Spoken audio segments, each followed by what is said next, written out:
Hey everybody, welcome back. Today I'm going to tell you a little bit about myself and my culinary background, and I'm going to propose a journey for all of us to experience and go on. I hope you are ready.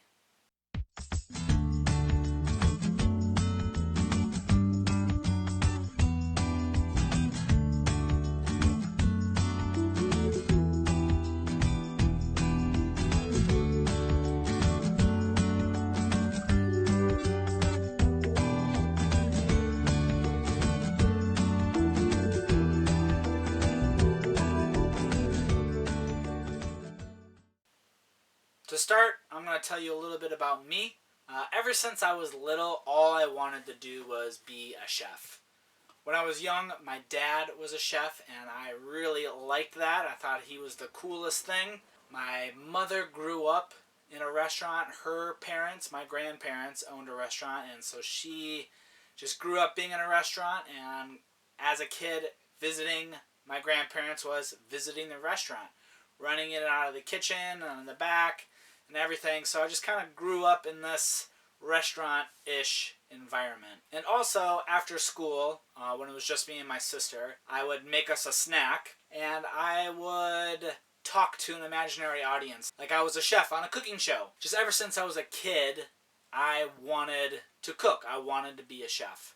So when I was 19 and wasn't really going to school for what I wanted to do, I started to go to photography, I started to go for elementary education, and nothing was really speaking to me. But the whole time I was just kind of cooking for myself and cooking for some friends, and I was encouraged to pursue that old passion of mine, that old dream of being a chef. And so when I was 19, I started my culinary journey. And I just started working and going to school a little bit, and I just really dedicated my life to the culinary world. And then fast forward, I ended up working in Philadelphia where Molly and I got married, and I was working at a pretty nice restaurant. And there my culinary journey elevated, and I was introduced to a lot more ingredients, a lot more refinement. You know, being a chef is a lifetime of learning and improving and constantly challenging yourself. So now here comes where I am now. I had some health issues a couple years ago. One of the outcomes was that I was told I had to stop cooking professionally for a while. All the lifting and the up and down was aggravating my condition. And so that led me to teaching culinary in high school, and I did that for a couple years right before we moved into the RV. Now, we've been in the RV for a year and a half, and I haven't really explored my culinary side as much as I used to. Some of you may know I wrote a soup cookbook, and that was a lot of fun. But outside of that, I haven't had a lot of inspiration. I've been stuck in a food rut. Every time we go to meal plan for the week, it's always the same 5, 6, 7 things that we cycle through each week. And I just have not felt any inspiration towards cooking, and that hasn't felt good for me. So I'm going to go on a journey, and I want you guys to come with me. In the camper, we don't keep a lot of books, which meant a lot of my cooking books, and by a lot I mean all of them, had to go into storage back in Michigan.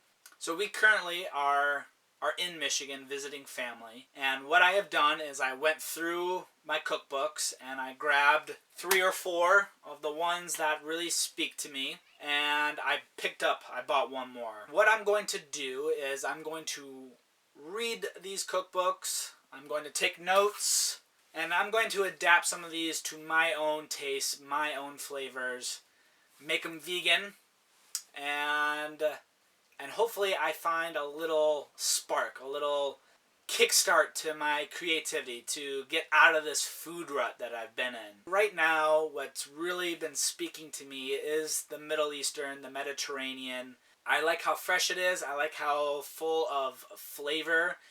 It's very spice heavy, and I really like that. So let me show you the books I grabbed and the book I bought, and I'll explain to you a little bit about what the journey is going to look like. The first book is Culinary Artistry. Next book is Jerusalem. Next book is Israeli Soul. And I know I said I'm feeling Middle Eastern and Mediterranean lately, but I am also bringing the food of Thailand. You know, just to kind of mix it up. I really like those Thai flavors. So let's take a closer look at the books. The first book, Culinary Artistry. Now this book is not so much a cookbook, it's more of a reference book. My favorite aspect of this book is the ingredient guide. Let me show you what I mean. So let's say you want to explore a flavor. Like let's say you want to explore chilies. We go to Chili's, and in this book they give you the best flavors to pair with chilies, like bananas, beans, chutneys, corn, fruit, especially citrus, ketchup, pineapple, rice. And that's not to say that these are the only things that go with chilies, but these are some classic, highly recommended flavor pairings. And so I'm going to use this book, and I'm going to show you as we go along. Let's say I come across a flavor that I really like and I want to work on it, or I want to explore it a little further. Where I'm going to turn to this book and we are going to pull some ideas. We're going to use this book as kind of a thing to spark the ideas. So I'm really excited to go through this book. Israeli Soul. This is the book I just bought. What made me get this book is that a couple years ago, Molly and I took a trip to Israel, and I had an amazing experience eating my way through that country. And when we got home, some of the things that I wanted to make here and I wanted to experiment, but I couldn't find any of the recipes for some certain things that I had out there. And this book, when I was thumbing through it, had some of those things. So I'm really excited to play around with some of the recipes in here. I'm really excited to go through this book. Jerusalem's the next book. Now kind of on the same thing. Jerusalem, Israel, Mediterranean, Middle Eastern.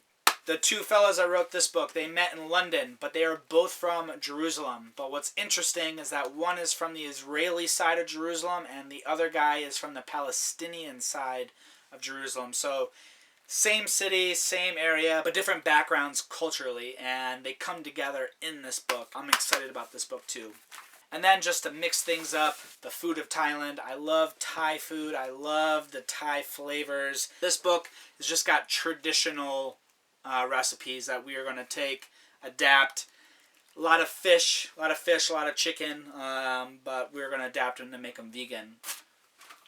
Now with the blank notebook, as I read dishes, as I come across ideas, I'm going to jot them down. When I want to make a dish, I'm going to write the first draft of the recipe in here. We're going to go through it. We are going to try it. And we're going to document what I liked about it, what I think needs to be changed, if anything, or if it was a complete failure and we need to go over again. And that's going to be one of the fun things about this journey. Not everything is going to be successful. There are going to be failures. There's going to be times where I'm not going to like the dish and we're just going to have to start over again. Or I like the dish, but I want it to be a little more like this or like that, and we're going to make those tweaks, and then we're going to try again. And you're going to watch it. You're going to go on that journey with me. You're going to see those tweaks. You're going to see those failures. When I make a dish and I find that I like it or I get it to where I want it to be, I will publish that on our website. You will have access to what I did, how I did it, the ingredients, the amounts,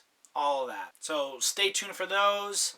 Thank you for watching. I'm really excited about getting out of this food rut and going on this exploration together. Like this video, leave me a comment. I'm really looking forward to hearing what you have to say and experiencing what we are going to go through together.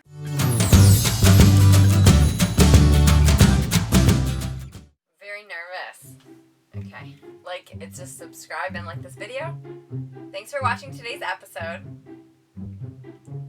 Am I saying again? Thanks for watching today's episode. Make sure you subscribe. Can